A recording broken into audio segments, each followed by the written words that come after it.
2022년 9월 15일 목요일 큐티인 간식 타임. 복음에 참여하는 종. 고린도전서 9장 19절에서 27절의 말씀. 내가 모든 사람에게서 자유로우나 스스로 모든 사람에게 종이 된 것은 더 많은 사람을 얻고자 함이라. 유대인들에게 내가 유대인과 같이 된 것은 유대인들을 얻고자 함이요, 율법 아래에 있는 자들에게는 내가 율법 아래에 있지 아니하나 율법 아래에 있는 자 같이 된 것은 율법 아래에 있는 자들을 얻고자 함이요, 율법 없는 자에게는 내가 하나님께는 율법 없는 자가 아니요 도리어 그리스도의 율법 아래에 있는 자이나 율법 없는 자와 같이 된 것은 율법 없는 자들을 얻고자 함이라. 약한 자들에게 내가 약한 자와 같이 된 것은 약한 자들을 얻고자 함이요, 내가 여러 사람에게 여러 모습이 된 것은 아무쪼록 몇 사람이라도 구원하고자 함이니 내가 복음을 위하여 모든 것을 행함은 복음에 참여하고자 함이라. 운동장에서 다름질하는 자들이 다 달릴지라도 오직 상을 받는 사람은 한 사람인 줄을 너희가 알지 못하느냐. 너희도 상을 받도록 이와 같이 다름질하라. 이기기를 다투는 자마다 모든 일에 절제하나니 그들은 썩을 승리자의 관을 얻고자 하되 우리는 썩지 아니할 것을 얻고자 하노라. 그러므로 나는 다름질하기를 향방 없는 것 같이 아니하고 싸우기를 허공을 치는 것 같이 아니하며 내가 내 몸을 쳐 복종하게 함은 내가 남에게 전파한 후에 자신이 도리어 버림을 당할까 두려워함이로다. 바울은 아무에게도 매이지 않은 자유로운 몸이지만 구원 때문에 여러 사람에게 여러 모습이 되었다고 합니다. 그는 고린도 교인들에게 썩지 않을 승리의 간을 상으로 받도록 다름질하라고 격려합니다. 자신도 복음을 전한 후 버림을 당하지 않도록 자기 몸을 쳐 복종하게 한다고 고백합니다. 중보 기도입니다. 위정자들이 복음에 반응하여 썩어 없어질 승리자의 간이 아닌 썩지 않을 생명의 면류관을 얻게 하옵소서. 본문 해설입니다. 바울은 사람에게 매인 것이 없기에 누구에게든 자기 생각과 모습대로 할 수 있었습니다. 그러나 바울은 사람들을 대할 때 그들 눈높이에 맞춰 자기 모습을 비웠습니다. 이것은 인본적인 잣대로는 비난할 수도 있는 모습이지만 구원의 관점에서 보면 바울의 고백처럼 아무쪼록 몇 사람이라도 더 예수께 인도하고자 하는 애토감의 적용입니다. 복음에 참여하는 이런 적용으로 바울 자신도 지체와 함께 복음의 소유자가 되어 그 복을 누리게 된 것입니다. 구원을 위해 자기를 부인하며 주의 십자가와 부활을 전하는 것은 나 자신에게도 복된 일입니다. 오늘 내가 복음에 참여하고자 눈높이를 맞춰 다가가야 할 사람은 누구입니까? 바울은 성도의 삶을 달리기 경주에 비유합니다. 달리기 선수처럼 성도의 삶에도 출발점과 도착점이 있으며 고린 지점까지 쉬지 않고 뛰는 수고가 있다는 점에서 닮았습니다.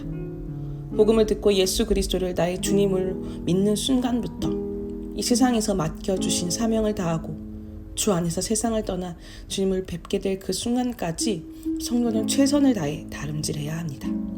이 믿음의 경주는 필요한 모든 일을 절제해야 할 만큼 힘든 일입니다. 하지만 썩지 않을 승리자의 관인 생명의 면류관, 즉 영생이 약속된 과정이기에 이어갈 가치가 있습니다. 요즘 내가 절제하지 못하여 믿음의 경주에서 뒤처진 일은 무엇입니까? 내가 영생보다 더 얻고 싶은 썩을 승리자의 간은 무엇입니까? 바울은 자신의 경주가 다름질 같을 뿐만 아니라 권투처럼 치고받는 싸움과 같다고 고백합니다. 자신이 치르는 믿음의 선한 싸움이 그만큼 힘들고 치열하다는 뜻입니다. 그러나 이 경주는 방향이 분명하며 싸우는 대상 또한 확실합니다. 믿음의 다름질은 거룩함을 향하여 싸우는 대상은 혈과 육이 아닌 모든 악한 세력입니다. 그 중에서도 가장 가깝고 질긴 대적은 바울이 내 몸이라고 표현한 내 안의 죄악입니다. 날마다 말씀으로 내 죄악을 드러내 회개하여 복종하게 하는 것이 믿음의 경주의 시작과 마침입니다. 오늘 내가 쳐서 복종하게 해야 할 내 안의 죄악은 무엇입니까? 나는 말씀으로 회개합니까? 아니면 공허하게 원망만 합니까? 기도하기입니다. 복음에 참여하는 주님의 종으로서 고정관념으로 가득 찬 내 모습을 버리고 복음을 전하게 하옵소서. 썩을 승리자의 관이 아닌 생명의 면류관을 소망하며 지체들과 함께 믿음의 경주를 이어가게 하옵소서. 공허한 원망을 멈추고 주께서 주신 말씀을 듣고 내 안의 죄악을 회개케 하옵소서. 묵상 간증입니다. 아빠 어딨어? 조승현. 저는 그동안 세상에서 잘 되는 것만이 전부라고 생각하며 이기고 또 이기려는 삶을 살았습니다. 그래서 학창 시절에는 공부를 잘해서 출세하는 것을, 취직 후에는 직장에서 인정받는 것을 인생의 목적으로 삼았습니다. 그러다 보니 결혼 후 8년간 아내가 불임으로 고통받는 모습을 보면서도 이를 남의 일처럼 여기고 직장에서 살아남고자 일에만 매진했습니다. 그러다 어렵게 자녀가 태어난 뒤에도 아픈 아내에게 육아를 전담시키고는 이 역시 나 몰라라 했습니다. 오늘 본문에서 바울은 몇 사람이라도 구원하고자 여러 사람에게 여러 모습이 되었다고 합니다. 주님은 성경적 가치관이 전혀 없던 이런 저를 그냥 두고 보지 않으시고 심판의 사건을 허락하셨습니다. 착하고 순종적으로 자라던 딸은 초등학생 때부터 또래 관계의 어려움을 호소했습니다. 저와 아내는 그런 딸에게 예수님처럼 친구들이 이해하라고만 했습니다.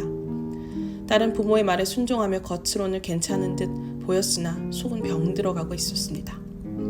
그러다 중3 말에 심한 왕따를 당하고 정신적으로 피폐해진 딸은 고1 첫 학기를 마치기도 전에 학교를 자퇴했습니다.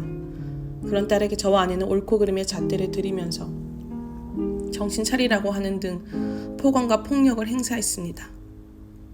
하지만 딸의 자퇴 후 병원 진료로 병에 대한 인식이 생기면서 부모인 우리에게 문제가 있음을 깨닫고 선천적으로 스트레스에 취약한 딸의 상태를 조금씩 이해하게 되었습니다.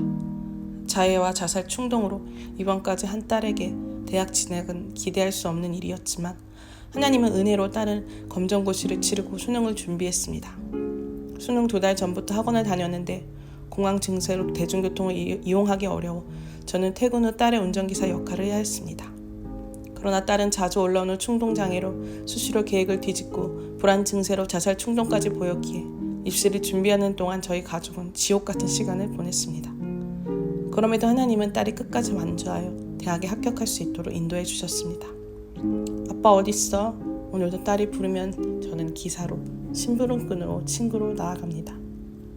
앞으로 영혼 구원을 위해 가정에서 종으로서 내 몸을 쳐 복종하는 삶을 살겠습니다. 적용하기입니다.